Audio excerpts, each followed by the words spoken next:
Assalamu alaikum, Sheikh. Wa alaikum assalam wa rahmatullahi wa barakatuh. We know that when you miss days in Ramadan, that you have to make up these days before the next Ramadan. Like your last chance is the month of Sha'ban. What if someone did not even do that and passed the next Ramadan and had not fasted? طيب, Bismillah, alhamdulillah, salatu wassalam ala rasulillah wa ala alihi wa sahbihi wa man wala wa ba'd. The majority of the fuqaha, the Shafi'iyya, the Malikiyya, the Hanabila said, you must make up the days, the missed days of Ramadan before the following Ramadan. Why? Because Aisha radiallahu anha wa ardaha said, I used to delay the days of my Ramadan that I missed due to her menses until Sha'ban, and I will make it up in Sha'ban. So that means Sha'ban is the cutoff month, and she make up these days in Sha'ban. And she said, I will not fast during the rest of the year لمكانة النبي صلى الله عليه وسلم, because of how close I was to the Prophet صلى الله عليه وآله وسلم. Anyway, so based on this hadith, they said that. The Ahnaf said no. Allah subhanahu wa ta'ala said in the Quran, فَعِدَّةٌ مِّنْ أَيَّامٍ أُخَرٍ. Allah said in the Quran, you make it up in other days. And Allah did not specify what days are. Is it a year? Is it 12 months? Is it 11 months? As long as you do it before you die. Obviously, we're talking about someone capable of fasting.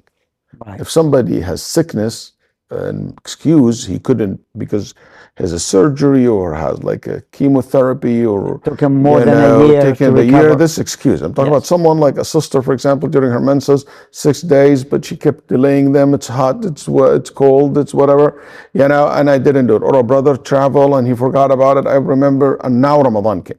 Mm-hmm. We talk about someone able to fast. And I lean towards the majority's opinion that you must do it before Ramadan.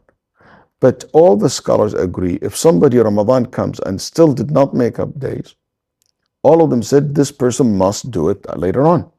It's not because khalas, the next Ramadan came, I forgot about the previous one. No. So let's say you have 7 days from last Ramadan, you have 3 days left, and new Ramadan came. After Ramadan finish, you make up the 3 days that you missed from the previous one. Okay. And the majority said, and you have to make kafara, penalty. What's the penalty? For each day, you feed a miskin. But is there an evidence on that? Feed a miskin. What's their evidence for that? They said fatwa sahaba.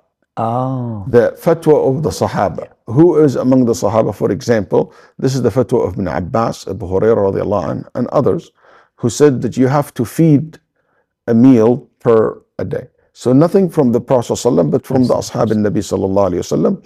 And they said, we did not know any other companion opposed to that. So when they did that and they gave this fatwa, became known, no other companion said, no, that's wrong. Also, they based it on the قول الله تعالى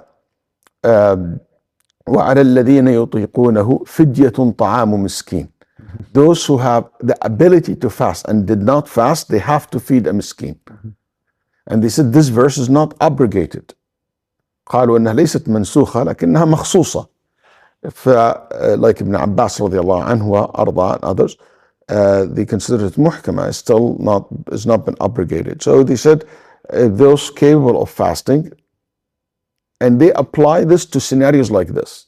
Oh, subhanAllah. So feeding, they were able to fast and they didn't fast, and next Ramadan comes. So what we do, they give a miskin. They feed a miskin, but a meal. Still have to fast as well. Still have to fast. That's extra penalty for missing basically the deadline. For the Ahnaf, they said no, you only have to make it up at one point and there is no penalty, because they don't believe you have to do it before the next Ramadan. Wallah subhanahu wa ta'ala knows best. Jazakallah khair, Sheikh.